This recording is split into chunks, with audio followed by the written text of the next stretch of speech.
ادارہ شریعہ کے لوگ جو ہے حکومت کے ساتھ کھل کر سامنے آ گئے, ان کو بڑے بڑے عہدے مل رہے ہیں, تو اس سے وقف کے خلاف, وقف قانون کے خلاف جو لڑائی ہے وہ کمزور تو نہیں ہو رہی ہے؟ یا حکومت مسلمانوں کے انتشار کا فائدہ اٹھانے کی کوشش؟ میں آپ کے سوال کو تھوڑا سا ریفریش کرنا چاہتا ہوں. آپ نے کہا کہ اتحاد ٹوٹتا ہوا دکھ رہا ہے. بالکل ایسا نہیں ہے.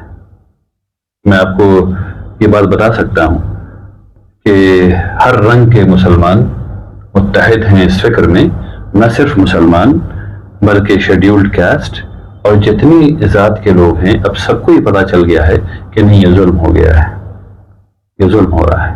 تو سب لوگ اس بل کے اس ایکٹ کے خلاف ہیں. ایسا نہیں ہے کہ ایک دو لوگ اگر کوئی عہدہ لے لیں تو اس سے اتنی بڑی مہم ختم ہو جائے گی. ایسا کبھی نہیں ہوتا, ٹھیک ہے نا. انگریزوں کے خلاف ایسا نہیں تھا انگریزوں کے وقت میں کہ سب آدمی فریڈم فائٹرز کے ساتھ تھے. ایک اچھی خاصی تعداد تھی جو چاہتی تھی کہ انگریز رہیں. اس کو نہیں بھولنا چاہیے ہم لوگوں کو. ایک اچھی خاصی تعداد تھی, اور ایک اچھی خاصی تعداد ان لوگوں کی تھی جو آزادی کے بعد پھر وہ انڈین گورنمنٹ کے حصہ بن گئے. پہلے وہ برٹش گورنمنٹ کے حصہ تھے, پھر وہ انڈین گورنمنٹ کے حصہ بن گئے, ٹھیک ہے نا, تعداد تھی. اور جب وہ برٹش گورنمنٹ کے حصہ تھے تو اتنی ایکٹیولی فور برٹش گورنمنٹ تھے, ٹھیک ہے نا. تو ایسا نہیں ہوتا کہ اکا دکا لوگ کو آپ جو ہے پورے ملی اتحاد پہ سوال اٹھا رہے ہیں, ایسا نہیں ہوتا. بڑا ادارہ ہے ادارہ شریعہ جو ہے, کوئی شبہ نہیں, کوئی شبہ نہیں. اور ادارہ شریعہ امارت شریعہ کے ساتھ کھڑا ہوا ہے الحمدللہ. اور دوسرا یہ کہ امارت شریعہ کا بہار اڑیسہ میں ایک آواز ہے, اس تناظر میں جو اب انتخابات سامنے آ رہے ہیں تو آپ بہار کے مسلمانوں کو کوئی روڈ میپ دینے کی کوئی منصوبہ آپ کے پاس ہے؟ امارت شریعہ ایک کلچرل ریلیجیس آرگنائزیشن ہے. اس کا کام یہ نہیں کہ لوگوں کو بتائے کہ اس کو ووٹ دو, اس کو ووٹ نہیں دو. اس کا کام ہے کہ لوگوں سے کہے کہ ایسے انسان کو ووٹ دو. اس کا کام سب سے پہلے کیا ہے, وہ لوگوں سے گزارش کرے کہ جاؤ جا کے رجسٹر کرو ووٹ کرنے کے لیے, جو کہ پیورلی ڈیموکریٹک ایفرٹ ہے, ٹھیک ہے نا. اس کا کام ہے کہ وہ لوگوں کو کہے کہ بھائی تم باہر نکلو اور جا کر کے ووٹ دو, ٹھیک ہے نا. اس کا کام یہ نہیں کہ وہ بتائے کہ اس کو ووٹ دے دو. وہ بتا سکتی ہے لیکن وہ بتاتی نہیں ہے, ٹھیک ہے نا. تو عمارت یہ کرے گی کہ وہ تمام سٹیزن سے یہ کہے گی کہ جاؤ جا کے جمہوریت میں اپنی آواز اٹھاؤ. عمارت یہ کرے گی, کہے گی کہ ایسے لوگوں کو چنو جو نیک ہوں, سچے ہوں, اچھے ہوں. جو نیک ہوں, سچے ہوں, اچھے ہوں, ایسے لوگوں کو چنو تاکہ تمہاری وہ آواز بن سکے. یہ کام عمارت کرے گی انشاءاللہ. دوسرا یہ کہ جو مودی گورنمنٹ نے جو کاسٹ سینسس کا جو فیصلہ کیا ہے, کاسٹ سینسس کا جو فیصلہ کیا, اس سے بہار کے پہلے بھی بہار میں ہو چکا ہے یہ, لیکن اب بڑے پیمانے پہ ہو رہا ہے. اس کا بہار کے مسلمانوں میں کہا جا رہا ہے کہ اس کا ایک نیگیٹو اثر بھی ہو سکتا ہے. مسلمان ٹوٹ سکتے ہیں, مختلف برادریوں میں تقسیم ہو سکتے ہیں, اور پھر الگ الگ برادری اپنے اپنے حقوق کے لیے کھڑے ہو جائیں گے, اور اس کا فائدہ جو ہے کمنل فورسز اٹھا سکتی ہیں. نہیں, میں اس کو اس طرح نہیں دیکھنا چاہیے. اس کو اس طرح دیکھنا چاہیے کہ مسلمان ایز اے ریلیجن ایک سنگل یونٹ ہے. ایز اے ریلیجن ایک سنگل, ٹھیک ہے نا. ایک سنگل یونٹ کے اندر ٹرائبس ہو سکتی ہیں, ٹھیک ہے نا. پہلے بھی ٹرائبس تھی, ابھی بھی ٹرائبس ہیں, ٹھیک ہے نا. اس سے الگ ہٹ کر کے میں ان لوگوں سے یہ کہنا چاہتا ہوں, تمام لوگوں سے کہنا چاہتا ہوں, پوری دنیا کے لوگوں سے کہنا چاہتا ہوں کہ اسلام کا تصور کیا ہے اور اس پہ عمل کرنے سے سب کی زندگی کیسے بہتر ہو سکتی ہے. اس قرآن میں اللہ تبارک تعالیٰ نے یہ بتایا کہ تمام انسان ایک آدم اور ایک حوا کی اولاد ہیں علیہ السلام, ٹھیک ہے نا. اس کا مطلب یہ ہے کہ جو خون میری رگ میں بہ رہا ہے وہی خون ایک غیر مسلم کے رگ میں بہ رہا ہے, چاہے وہ غیر مسلم اے ہو, بی ہو, سی ہو, چاہے وہ کرسچن ہو, چاہے وہ یہود ہو, چاہے کوئی بھی ہو, ٹھیک ہے نا. انسانیت میں ہم سب لوگ بھائی ہیں. اس لیے کسی قسم کی عصبیت, کسی قسم کا ڈسکریمنیشن اسلام میں ان پرنسپل نہیں ہے. لوگوں نے اپنی جہالت میں بنا لیا ہے, اس میں کوئی شبہ نہیں. ریلیجس تھیوری تو ہے, عملاً طور پہ موجود ہے, ڈسکریمنیشن موجود ہے سماج میں. اب اگر ریلیجس تھیوری ہے اور آپ کو یہ چاہیے کہ آپ, اور ریلیجن سے بڑا موٹیویٹنگ فورس کوئی اور نہیں ہے, اللہ سے بڑا موٹیویٹنگ فورس کوئی اور نہیں ہے. تو کم از کم مسلمانوں کو یہ چاہیے کہ اپنے اندر کے تمام بھید بھاؤ کو ختم کر دیں. اسلام میں کوئی ڈسکریمنیشن الاؤڈ نہیں ہے, کوئی ڈسکریمنیشن الاؤڈ نہیں ہے. ایک ڈسکریمنیشن الاؤڈ ہے, وہ بھی صرف اللہ کو پتا ہے کہ کس کے پاس پائٹی زیادہ ہے, کس کے پاس تقوی زیادہ ہے, اور وہ صرف اللہ کو پتا ہے, وہ انسان کو پتا نہیں ہے. ٹھیک ہے نا. تو اسلام نے جو ڈسکریمنیشن کیا ہے وہ صرف اللہ کو پتا ہے, اور اللہ کو یہ پتا ہے کہ میرے دل میں پائٹی زیادہ ہے یا آپ کے دل میں پائٹی یعنی اخلاص یعنی کہ تقوی زیادہ ہے یا نہیں. ٹھیک ہے نا. یہ سمجھانے کے لیے کہہ رہا ہوں, اللہ تقوی ہے. جی جی. تو مسلمانوں کو اور اس پرسپیکٹو سے پوری دنیا کے لوگوں کو اگر سب چیز مٹانا ہے تو اس بات کو فالو کر لینا چاہیے کہ ہم سب لوگ آدم علیہ السلام کی اور حوا علیہ السلام کی اولاد ہیں, اور اس لیے ہم سب لوگ برابر ہیں, کوئی پرابلم اس میں نہیں ہے. آخری سوال ہے میرا آپ سے کہ بہار کی جو مسلمان ہے دیگر ریاستوں کے مقابلے میں ابھی ہیومن ڈیولپمنٹ کے معاملے میں بہت پیچھے ہے. اگر آپ خاندانی بہت کی سروے دیکھیں بالکل صحیح, تو اس کی وجوہات کیا ہے, اور ایک عمارت کے بڑے ادارے کے طور پر عمارت کا اپنا ایفورٹ کیا رہا اس فساد کو ختم کرنے کے لیے؟ تو جہاں تک عمارت کی بات ہے, ایک نان پروفٹ آرگنائزیشن کے پرسپیکٹو سے اگر عمارت کو دیکھیں تو عمارت نے پچھلے چند سال میں کئی اسکول قائم کیے ہیں. عمارت نے پیرامیڈیکل کالجز قائم کیے ہوئے ہیں, ITIs قائم کیے ہوئے ہیں, لڑکیوں کے لیے کالج قائم کیا ہوا ہے بیچلر آف کمپیوٹر اپلیکیشن کرانے کے لیے. اس کے ساتھ ساتھ 277 مدارس ہیں وفاق میں اس قسم کے, اور کئی مکتب ہیں وغیرہ وغیرہ. اس قسم کا بہت ڈھیر سارا لمبا چوڑا عمارت کام ہے تعلیم کے میدان میں, اور ہم لوگ لگاتار تعلیم پر اویئرنیس پیدا کر رہے ہیں تمام کمیونٹیز میں. ٹھیک ہے نا, کیونکہ ایک پڑھا لکھا سماج ایک جاہل سماج سے بہتر ہوتا ہے. اس پرنسپل پہ سب کو پڑھانے کی کوشش کرتے ہیں. تو تعلیم تو بیداری پھیلا رہے ہیں, عملی طور پر اسکولز بنا رہے ہیں, مدارس بنا رہے ہیں, اچھے سلیبس کو بنا رہے ہیں تاکہ اچھی پڑھائی ہو سکے. ٹیچرز کے لیے کالجز بنانے کی بات چیت چل رہی ہے تاکہ اچھے ٹیچرز پیدا ہو سکیں. یہ سب کام تعلیم میں ہو رہا ہے, لیکن تعلیم میں صرف ایسے کام نہیں ہوتا جب تک کہ گورنمنٹ کی سطح پر ریسرچ اورینٹڈ یونیورسٹیز نہیں قائم ہوں گی بہار میں, اس وقت تک وہ تھاٹ نہیں آ سکتا جو صرف ٹیچنگ یونیورسٹیز کی وجہ سے رہ گیا ہے. تو بہار کو ضرورت اس بات کی ہے کہ ہر ڈسٹرکٹ میں یہ کم سے کم 2-4 ریسرچ یونیورسٹیز تو قائم ہو ہی جائیں بہار میں, جس میں سینٹرل گورنمنٹ کے UGC کا بہت بڑا گرانٹ ہو, جس میں یہاں کے لوگ ریسرچ کر سکیں.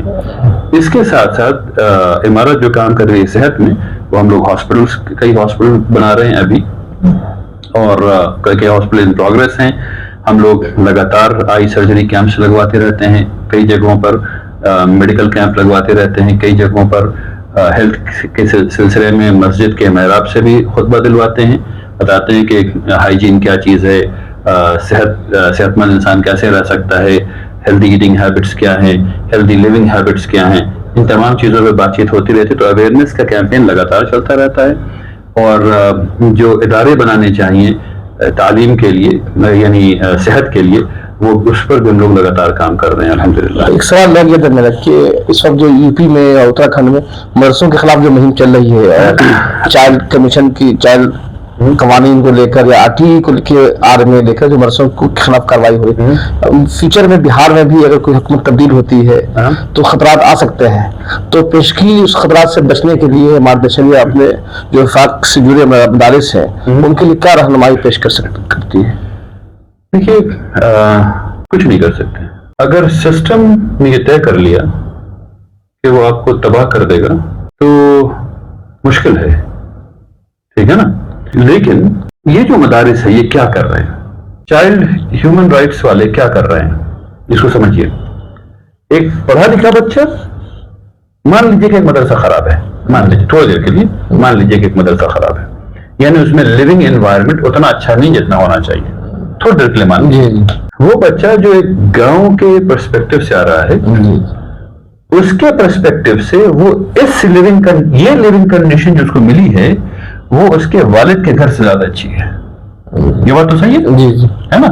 چائلڈ ہیومن رائٹس کہہ رہی ہے کہ نہیں یہ 5 اسٹار نہیں ہے اس لیے اس کو بند کرو. ٹھیک ہے نا جی. مجھے سمجھ میں نہیں آتا کہ یہ کون سی تھنکنگ ہے. میں ایکسٹریملی فرسٹریٹڈ ہوں. یہ کون سی تھنکنگ ہے کہ آپ بچے کو پڑھنا لکھنا نہیں سکھائیں گے اس لیے کہ وہ آپ کے آئیڈیل انوائرمنٹ کو ایک آدمی جس نے اپنی پوری زندگی لگا دی اس مدرسے کو بنانے میں وہ نہیں بنا سکا. کام کس کا تھا بنانا؟ گورنمنٹ کا. حکومت نے نہیں بنایا. تو بنایا کس نے؟ ایک آدمی نے بنایا اس لیے کیونکہ اس کو آرٹیکل 29-30 کے تحت یہ رائٹ ہے کہ وہ اپنے ادارے بنائے مائنورٹی کے اور چلائے اس کو. ٹھیک ہے نا. تو وہ اپنی استطاعت کے حساب سے اپنی ابیلٹی اور اپنی کیپیبلٹی کے حساب سے بنا رہا ہے اور بنا کر کے اس کو چلانے کی کوشش کر رہا ہے اور بچوں کو تعلیم دلانے کی کوشش کر رہا ہے. تو فیصلہ یہ کرنا ہے کہ ایک لٹریٹ بچہ چاہیے یا جاہل بچہ چاہیے. فیصلہ یہ کرنا ہے. چائلڈ ہیومن رائٹس کمیشن ایک جاہل بچہ پیدا کرنے کی کوشش کر رہا ہے. بس یہ اس کو سمجھنا چاہیے. اور جو نصاب تعلیم کو لے کے جو سوالات ہیں یا پھر آرٹی کے کہا جائے کہ 5ویں تک کم سے کم آپ کو 80 تعلیم دلانا ہوگا, مدرسوں میں یہ انتظامات نہیں ہیں. تو پھر وہی سوال ہے. ٹھیک ہے نا. ایک جاہل بچہ چاہیے یا ایک ساکشر بچہ چاہیے. اگر حکومت کو 5th گریڈ تک کوئی بھی تعلیم دینی ہے تو حکومت دے دے. ٹھیک ہے نا. وہ نہیں دے رہی. ٹھیک ہے نا. تبھی وہ بچہ مدرسے میں. اگر جو وہ دیتی تو بچہ مدرسے میں تو نہیں ہوتا تھا. ٹھیک ہے نا. تو وہ دے دے. ٹھیک ہے. لیکن یہ مت ہے. تمام مدارس بہترین تعلیم دیتے ہیں. وہ میتھمیٹکس بھی پڑھاتے ہیں. ٹھیک ہے نا. وہ سائنسز بھی پڑھاتے ہیں. صرف وہ دوسرے طریقے سے پڑھاتے ہیں. ان کا اعتراض یہ بھی کہ کوئی اسکول بنا دینے سے پہلے اس کو رجسٹر کرنا پڑتا ہے, اجازت لینا پڑتا ہے. نرسوں کے لیے کچھ بھی نہیں, جب چاہتے ہیں سب کھول لیتے ہیں, جیسے چاہتے چلا لیتے ہیں. اس طرح کے مطلب بیانیاں بنایا گیا ہے.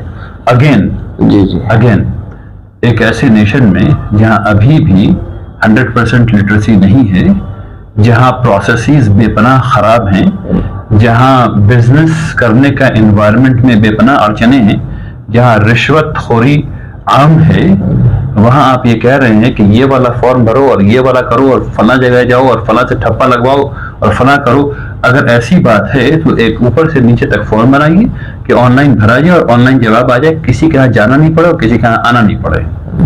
ٹھیک ہے نا. تاکہ رشوت نہیں دینا پڑے. جب آپ کر دیں گے اور جب سکھا دیں گے تب لوگ کر لیں گے. ٹھیک ہے نا. ویسے یہ بھی مت ہے کہ لوگ کھول لے رہے ہیں جیسے چاہنے کر لے رہے ہیں. ارے بھائی, ایک کالونی میں گھر بنا ہوا ہے. اس گھر میں تمام لوگوں کے پاس گھر کا نقشہ تو پاس ہوگا فور یقیناً. نہیں پاس ہے. نہیں پاس ہے. ٹھیک ہے نا. میں آپ کو مزیدار بات بتا سکتا ہوں کہ گورنمنٹ کی کئی بلڈنگ کا نقشہ پاس نہیں ہے. ٹھیک ہے نا. اس پہ ریسرچ کر لیجئے گا, آپ کو پتا چلے گا. ٹھیک ہے. تو نقشہ اگر اس کالونی میں کسی گھر کا پاس نہیں ہے, ٹھیک ہے نا, تو یہ کیوں ایکسپیکٹ کیا جا رہا ہے کہ چیریٹیبل آرگنائزیشن کا نقشہ پاس ہوگا؟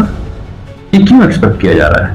ایک آدمی جو کہ آفیسر گریڈ کا آدمی ہے وہ اپنا گھر بنا رہا ہے بغیر نقشے کے. آفیسر گریڈ کا آدمی یقیناً پڑھا لکھا ہے, اس کو سب پروسیس پتا ہے. اس کے باوجود اس کو پتا یہ ہے کہ جب ہم اس کو نقشہ بنا کر کے لے کے جائیں گے نا تو کبھی اپروو نہیں ہونا ہے اس کو. ٹھیک ہے نا. کیونکہ رشوت لگتی ہے اس میں اتنی موٹی. ٹھیک ہے. تو ایسے نہیں ہوتا. ملک میں کام ایسے ہونا چاہیے کہ پرپس کیا ہے, ان مدارس کا پرپس کیا ہے. یہ مدارس پڑھا رہے ہیں, لکھا رہے ہیں, ایک زندگی دے رہے ہیں بچوں کو, ایک پڑھی لکھی زندگی دے رہے ہیں. ان کی آنے والی نسل یقیناً ان سے زیادہ پڑھے گی. ہم سب لوگوں کو پتا ہے کہ جو بچہ پرائمری ایجوکیشن حاصل کر گیا یعنی 5th گریڈ تک اس لیول تک پڑھ گیا, اس کی اولاد کا بہت ہائی کوریلیشن ہے انڈر گریڈ کرنے کا, بہت ہائی کوریلیشن. تو جتنے بھی بچے جن کے والدین ابھی ساکشر نہیں ہیں, الٹریٹ ہیں, اور ان کے بچے پڑھ رہے ہیں آ کر کے, تو ان بچوں کے جو بچے ہوں گے وہ یقیناً انڈر گریڈ اور ماسٹرز کریں گے. تو یہ والی فکر کیوں نہیں ہے؟ یہ کیوں نہیں سوچ رہے لوگ ٹھیک ہے نا. تو ہر بات کو زبردستی پولرائز پالیٹکس کرنے کے بجائے جو پالیسی پرسپیکٹو ہے اسے دیکھنا چاہیے تو زیادہ فائدہ ہوگا انشاءاللہ. بہت بہت شکریہ آپ کا کہ آپ نے وقت دیا. اور انصاف نیوز آن لائن کی ناظرین سے درخواست ہے کہ آپ کو میرا انٹرویو پسند آیا ہے تو ہمیں تفصیل لکھ کے ضرور بتائیں. بہت بہت شکریہ. جزاک اللہ خیر. بہت شکریہ.